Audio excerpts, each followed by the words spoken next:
क्योंकि कुछ लोग समझते हैं कि दशरथ जी का कर्म क्या बिगड़ गया था क्या? क्यों? दशरथ का कर्म क्या बिगड़ गया? आज दशरथ को स्वर्ग और जटायु को बैकुंठ मिला। क्या दशरथ का कर्म बिगड़ा था? राजा दशरथ के ऊपर टीका टिप्पणी भूल से भी मत करना प्यारे। क्यों? क्योंकि वशिष्ठ ने कहा है, बोले आए ना भाइयों ना आवे होने आरा, और भूप भरत जस पिता तुम्हारा। आज दशरथ जैसा कोई पिता नहीं है। क्यों? आज लोग कहते हैं राजा दशरथ देखो अंत समय अंधी अंधा के श्राप के कारण राजा दशरथ का तड़पना हुआ। तुमने अंधी अंधा का श्राप तो देखा।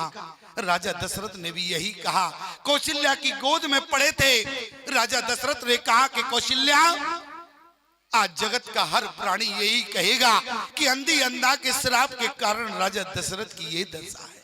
याद रखना प्यारे, रघुकुल में दो ऐसे राजा हुए जिनकी यदि मैं आपसे चर्चा करूं, एक तो भगीरथ है, दूसरे दशरथ है। भगीरथ में भी 4 अक्षर हैं, दशरथ में भी 4 अक्षर हैं। भगीरथ के पीछे भी रथ लगा और बोले दशरथ के पीछे भी रथ लगा है।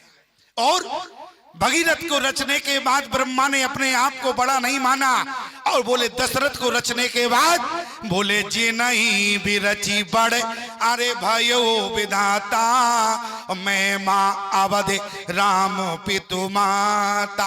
अरे जिसकी रचना करने के बाद ब्रह्मा अपने आप को बड़ा मानते हैं, क्या ऐसे पिता पर हम टीका टिप्पणी कर सकते हैं प्यारे? आप कहो कि अंधी अंधा का श्राप लगा इसलिए राजा दशरथ की ये दशा है, लेकिन याद रखना प्यारे, अंधी अंधा का श्राप तो बाद में लगा। पहले राजा दशरथ जब मनु थे तो क्या मांग बैठे? बोले मनी बिन फनी जिम, अरे जल बिन मीना, मम जीवन तिम तुम ही अधीना। क्यों? आज वरदान पहले है और वरदान के बाद में अंधी अंधा का श्राप है, लेकिन अंधी अंधा के श्राप को प्रमुख मान लेना ये हमारे जीवन की भूल होगी। इसलिए याद रखना प्यारे, आज राजा दशरथ की जो अंत समय दशा है वो केवल वरदान के कारण है, क्योंकि पहले वरदान मिला, बाद में अंधी अंधा का श्राप मिला है। और अगर हम सीधा कहें कि अंधी अंधा के श्राप के कारण तड़प रहे हैं, नहीं, बोले मनी बिन फानी जेम, अरे जल बिन मीना, मम जीवन ते में तुम ही अधीना। इसलिए प्यारे, ना तो हम दशरथ जी के ऊपर टीका टिप्पणी कर सकते हैं। और जटायु ने क्या कहा? बोले सीते पुत्री, अरे करस जन त्रासा, और करियो जातु दान करना सा। आज मानो के जटायु उड़े और जटायु जैसी उड़ने लगे, पंखों ने हाथ जोड़ लिया। पंखों ने कहा कि देखो जटायु, मैंने जीवन भर तुम्हें उड़ाया, अब मेरी वृद्धावस्था है, मैं तुम्हें उड़ाकर नहीं ले जा सकता। जटायु ने कहा कि अरे पंखो, आज मुझे उड़ाकर ले चलो जहां मेरी सीता का बेटी का हरण करके ये अत्याचारी ले जा रहा है, आज मुझे उड़ाकर ले चलो। उसी समय पंखों ने जवाब दे दिया, बूढ़े हो गए इसलिए सामर्थ्यता नहीं है। आज जटायु ने कहा कि बूढ़ा तो मैं भी हूं। अरे बूढ़ा तो मैं भी हो गया।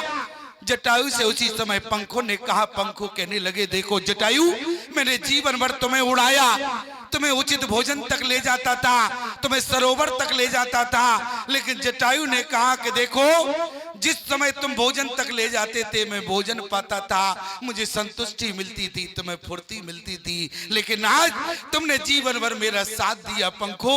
उस समय स्वार्थ था, लेकिन आज स्वार्थ में नहीं, आज तो तुम परमार्थ में साथ दे दो। और जटायु ने जैसे ही जगाया, पंखे उठकर खड़े हो गए। पंखों ने कहा चलो कहां चलना है?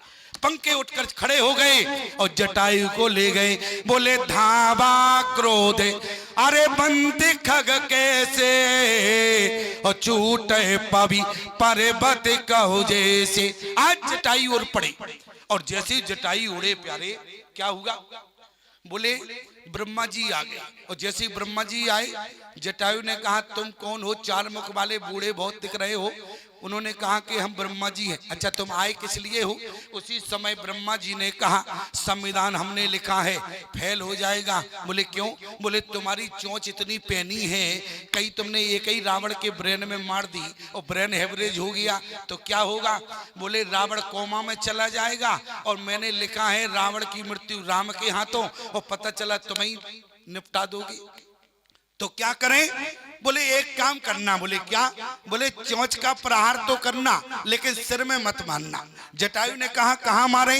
बोले चोंच मारे अरे बिदारिस दे, लेकिन इसके बाद भी डंडे को भाई मूर्छाते ही आज जटायु जी गिर पड़े प्यारे। और जैसे ही जटायु गिरे, देखो जब जटायु दौड़े थे और जब जटायु दौड़े, जैसे ही दौड़ने लगे कुछ लोग पीछे से आए, जटायु का पैर पकड़ा। जटायु ने कहा कौन हो? बोले हम तुम्हारी जात के पक्षी हैं। अरे हमारी जात की हो, कर क्या रहे हो? हमारा पैर पकड़ रहे हो? अरे बोले इसलिए रावण से लड़ने जा रहे हो, सामर्थ्यता नहीं है तुम में। लेकिन आज उसी समय जटायु ने कहा अरे तुमसे अच्छा तो वो विपक्ष है, कम से कम सामने तो है। अरे तुम जात के हो और पीछे हो। लेकिन एक बात याद रखना, जैसे ही जटायु जी आए, बोले युद्ध कर रहे थे, वहां पहुंचे, रावण जब मूर्छित हो गया, जटायु जैसे लौट के आए, जितने जात के पक्षी थे, बोले जटायु जी तुम संघर्ष करो, हम तुम्हारे साथ हैं। जैसे आज इलेक्शन में कोई खड़ा हो जाए तो मालूम जनता क्या कहती है? बोले नेताजी तुम संघर्ष करो, हम तुम्हारे साथ हैं। और नेताजी हार जाए तो ना जनता का पता ना नेता का पता। क्यों? 2-4 दिन कहाँ रहते हैं, कहीं पता चलता है। लेकिन देखो प्यारे, आज जटायु जी ने कहा एक काम करो, हमारी बेटी की रक्षा करो और इसके बाद जो है मैं रावण को देखता हूँ। लेकिन सभी लोगों ने कहा देखो अब रहने दो, अब तुम एक काम करो, तुम ही लड़ना, अब हम में इतनी सामर्थ्यता नहीं है। जटायु ने कहा तुम जात के पक्षी कैसे हो, आज जो धर्म करने के लिए आगे नहीं हो। जटायु जी ने प्यारे आज बोले रावण जब तक मूर्छित रहा तब तक युद्ध नहीं किया। क्यों? क्योंकि धर्म रखा, और धर्म कहता है जब तक यदि सामने वाला असहाय हो तो उस पर वार नहीं करना चाहिए प्यारे। लेकिन देखो आज जटायु ने को स्वयं परमात्मा के अपनी गोद में ले लिया और जटायु से कहा चाहते क्या हो? बोले कीदी को गोदों में राज कृपा निधि, नैनी सरोजन में भरी बारो, 12 बार समारत पंख, जटायु की धूले जटान से झारो। आज कौन ऐसा है प्यारे जो जटायु की मुक्ति हुई है? ऐसा कौन है जबकि गीदे अदम खग, अरे आम शिवोगी और गति दीनी जो जाचत जोगी। चारों मुक्तियां प्यारे जटायु को प्राप्त हो गई और अविरल भगति मांग बर गीद गई हरिधाम। और आज गीदराज जटायु भगवान के धाम को चले गए। लेकिन मैं आपसे निवेदन करूं, ये मत समझना हम भी भगवान के धाम जा सकते हैं, जरूरी नहीं है जटायु बने। फिर कैसे जाओगे? यह चरते जगावे अरे हरि पद पावे। ये मत समझना कि हमें जटायु बनना पड़ेगा तब जाके हमारा मोक्ष होगा। अरे जटायु बनकर नहीं, यदि भगवान का चरित्र है तुम इसी तरह श्रवण करते रहे प्यारे तो तुम्हारा भी जीवन में मोक्ष होगा। इसलिए यह चरित्र जिगावे हरिपद पावे।